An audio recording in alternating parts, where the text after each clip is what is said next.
5, 4, 3.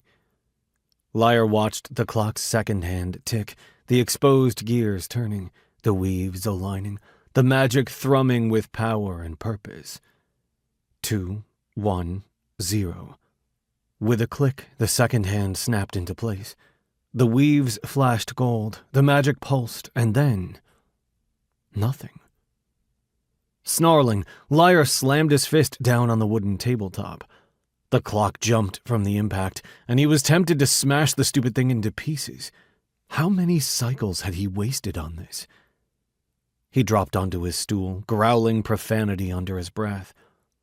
A nearby crate overflowed with gems, arrowheads, metal discs, and more junk, all contaminated with failed weavings. With this new spell, he'd be able to clear them instantaneously. Ignoring the pile of half-finished projects heaped on the other side of the work table, he scooped up a handful of his notes and flipped through the diagrams. The weaves were perfect. The theory was sound. He'd accounted for everything.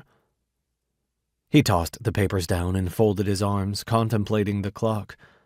The gems set in the gears sparkled back at him. It should work, but it didn't. Something was missing. Lyre spun the stool in a slow circle, his eyes going out of focus. Something was missing. But what?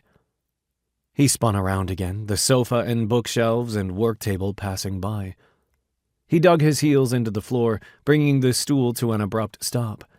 His head roiled dizzily as he stared wide-eyed at the clock. Of course something was missing. A weave to erase magic needed more than magic. But would it work? Was it even possible?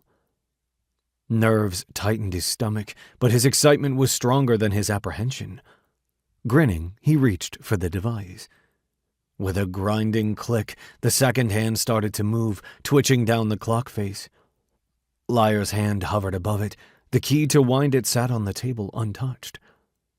The second hand ticked past the halfway point and up the other side of the face, the weaves priming, the power building. Panic bloomed in his chest. He wanted to grab the clock and physically stop it, but he couldn't move. Tick, tick, tick. The second hand struck 12 and stopped. The weaves flashed bright gold, then darkened until they were pitch black. Ebony power oozed out of the gems and pooled across the table. It bubbled upward like a gelatinous liquid, expanding in every direction and absorbing his work table. Lyre stumbled back, his stool thudding to the floor. The power exploded outward. It hit him like a punch to the chest and sucked him into the screaming oblivion within it. The world disappeared, darkness swallowing everything. He writhed in the nothingness, unable to breathe as it consumed his magic.